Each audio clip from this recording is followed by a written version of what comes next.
مسئلہ یہ ہے عشاء کی نماز قضا ہو گئی. قضا پڑھنے کے لیے آپ کو کرنا کیا ہے؟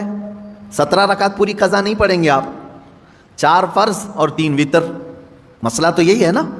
کل کی عشاء کی نماز اگر کسی کی چھوٹی, فار ایگزامپل اللہ نہ کرے آج وہ قضا کرنے کے لیے کھڑا ہے, تو کیا کیا نمازیں قضا کرے گا؟ 4 رکعت فرض عشاء کی اور 3 رکعت واجب. یہ 2 نمازیں قضا ہوتی ہیں عشاء میں, یعنی کل 7 رکعت. وتر کی نماز جب پڑھتے ہیں تو آپ کو یہ بھی معلوم ہے تیسری رکعت میں کیا کرنا رہتا ہے؟ دعائے قنوت.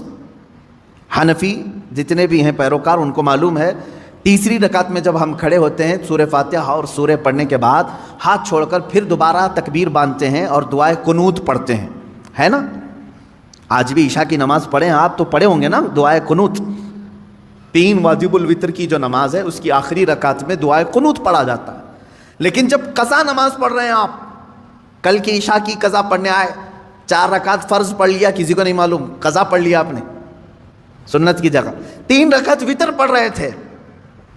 حکم یہ ہے کہ دعائے قنوت کے لیے ہاتھ نہ اٹھاؤ, ورنہ دیکھنے والا سمجھ جائے گا کہ یہ ابھی کی نہیں کوئی دوسری پڑھ رہا ہے. ہاں عشاء میں تو ہو سکتا ہے نہ سمجھے, کیونکہ عشاء میں کرنٹ نماز بھی ایک اسی وقت کی بھی ایک وتر ہے.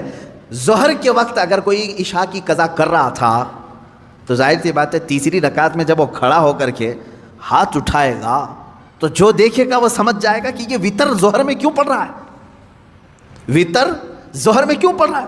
تو گویا کہ تم نے سب کو اپنے گناہ کا گواہ بنایا. کل کی تمہاری کچھ چھوٹی تھی وہ آج آ کر پڑھ رہے ہو. گناہ کا گواہ نہ بناؤ کسی کو.